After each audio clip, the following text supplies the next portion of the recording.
Sarit is with us now live from Israel to share more of her story and experience that day. Sarit, thank you. How are you doing right now? Well, we're trying to keep it together. Apparently, it's been 6 weeks now. It feels like just one big blur.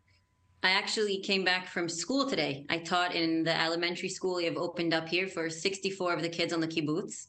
So that's a great process, and we're just trying to really uh, stay sane for our kids. So you're still in the kibbutz where the attack happened. Have people returned? What does it look like in your community? No, we're not allowed to return yet. It's our kibbutz has basically became an army base. So there's only security members. We have our emergency security team there and soldiers. That's all. We're not allowed to go back. Some people were able to send a family member in order to get clothing. When we left, it was summer, and now it started getting cold around here. So some people sent their husbands to get some winter clothes for the kids, maybe a coat. But unfortunately, we're still not able to go back home. Okay, so you're in a temporary home right now. What has the adjustment been like? I know you describe it as a blur these last 6 weeks, but to find normalcy in your day. So I'm actually in charge of the culture of the kibbutz, just trying to make some kind of schedule to try to kind of be a community. So it's been pretty amazing here how people have been volunteering to just come if it's to play some music, if it's to do activities for the kids, even to take a day trip with the families. So we're really just trying to stay a community because it's everyone had their own experience in the bomb shelter, like you said. Everyone had their 26 hours and their fears and their kids and their own reactions. But at the end, we're all a community, and I think that's really the strength of how we're dealing with this. So we're trying to really try to get together as a community.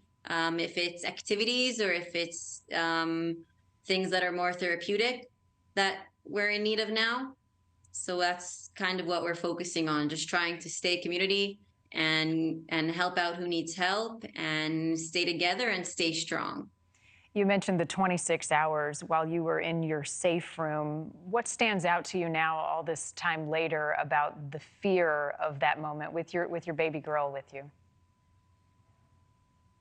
That I didn't understand anything. I didn't know what's really going on. Just now, later on, how we keep on hearing different parts of the puzzle, and it's just crazy. I mean, just today, literally 15 minutes ago, I saw some footage from the cameras around the kibbutz of a terrorist running and killing two young women who escaped from the party, tried entering the kibbutz, and were killed.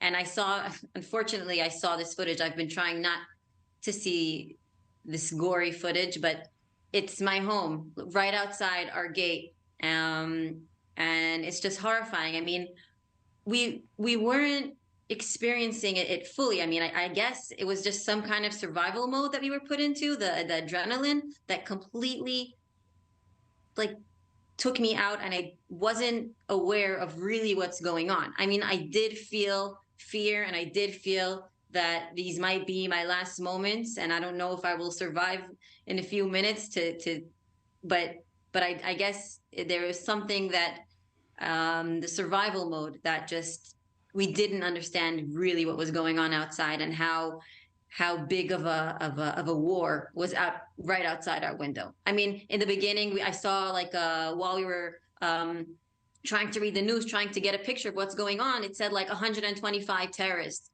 invaded. And I was like, wow, that's crazy. Like I was sure we were very nervous and very fearful, but now we're talking 3,000. Now when the story's getting clearer.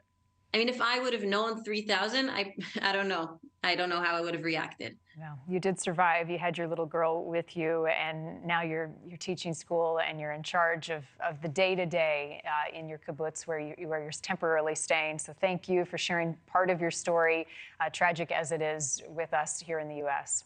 Thank you for watching. Go to newsnationnow.com to find NewsNation on your television provider. And don't forget to click the red subscribe button below to get more of NewsNation's fact-driven, unbiased coverage.